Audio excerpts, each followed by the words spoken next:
Hey everybody, about 2 weeks ago I posted a picture on my Facebook page of this guy under the topic of what the hell is that? Some people thought it was a weird pipe. Some people thought you filled that full of black powder in a hole and loaded it into a firearm.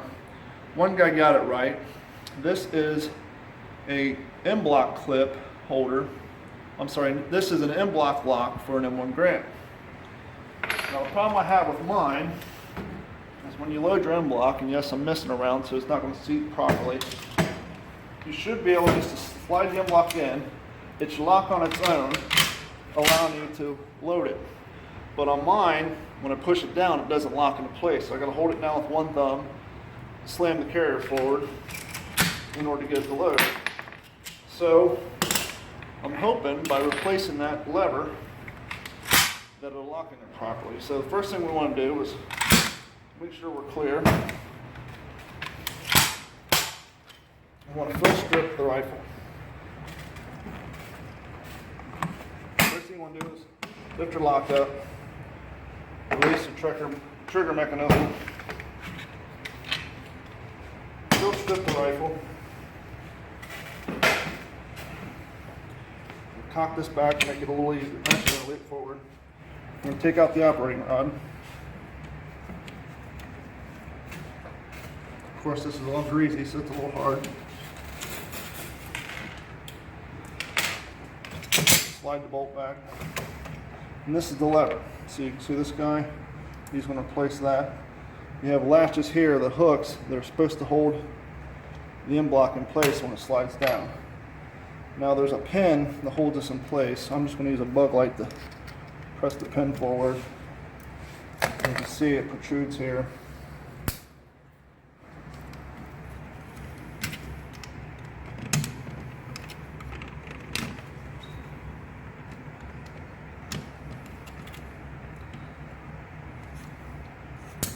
Move that pin. Take him out. Remove the spring. Now if we look, it looks like the hook on the left one, the original one, is worn down more than the one on the right. So I'm hoping my hypothesis is correct. By replacing this, my M-blocks will stay locked in there the way they should. Secure this in place. Slide my rod back in.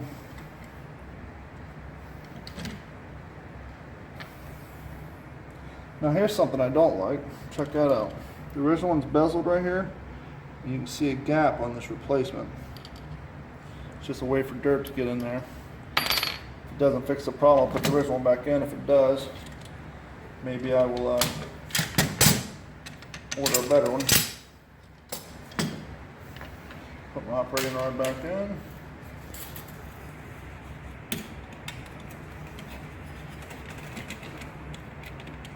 That should make it like so.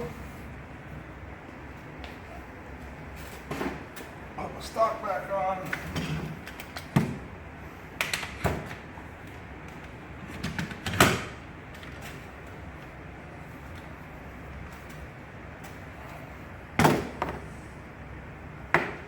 Trigger housing back in.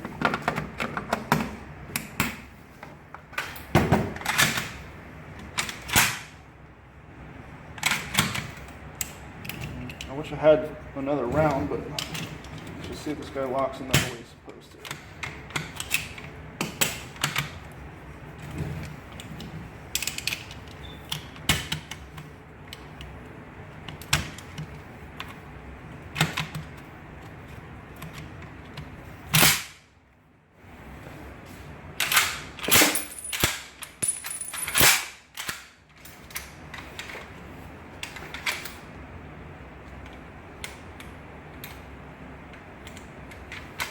Well, we can test the release on it.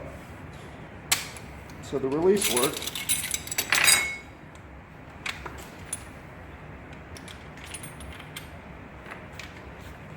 But I guess without the correct amount of rounds, I'm going to have a hard way to determine if it's going to lock in there the way it should. Now I knew I had some full M blocks around here somewhere because I hadn't used them at my last event, and then I realized my friend here in the Marine uniform his ammo belt's full of them. So let's try again with a full end block. So once again, we took out our original end block locking bar. And just a reminder, before, when I load the end block, I'd have to hold it down with my left thumb and drive it forward, whereas you should be able to just slide it in, it locks into place, and then slide it forward. When I slide it in, it's locking in place, whereas before I'd have to hold it.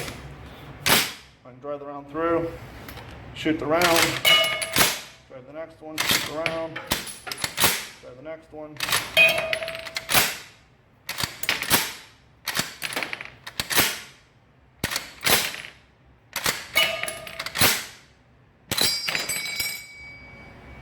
Fixed. Figure while we're here, in the first episode of the What's the Scuttlebutt podcast, I was talking about blank adapters on M1 Garands. And Dave was just asking me how a blank adapter works, so I figured I would show you, because right now I do not have it on. This is a blank adapter, and as you can see, there is an aperture setting in there. That little end bit reduces the aperture size of the barrel, so that when you fire around, since there's no projectile, the gas comes down. Without a blank adapter, since there's no bullet, the gas would just come out and nothing would happen. By putting the new barrel end on there with the aperture reducer, that causes the gas to come down through the gas chamber, use that energy, drive the handle back to charge the next round. So I'm just going to show you guys real quick how to put that on. So in the butt of my rifle, I have a tool. It's late war. It's not, I think it's more Korean era than World War II era. Put in here. Got this guy right here.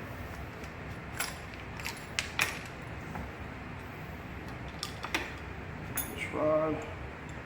Put him through there like so.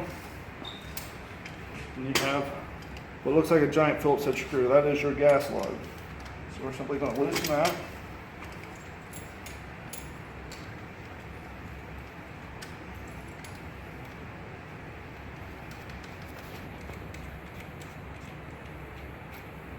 Take off the original barrel ring, and what this guy actually does is it keeps the rifle together. You just saw me field strip the bottom, but by taking this off here, this will actually allow the barrel, the hand grip, and everything else to come off. So we're going to take this off. We're going to get our blank adapter, which looks like the same thing, but you'll see it actually has a chunk of barrel on it, whereas the original does not. Oops, one left. Throw him on here.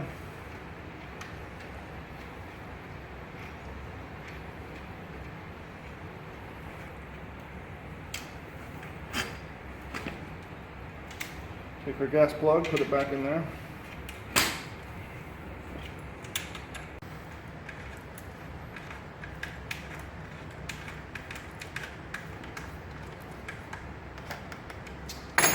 And now the rifle is ready to fire blanks. That's all it takes.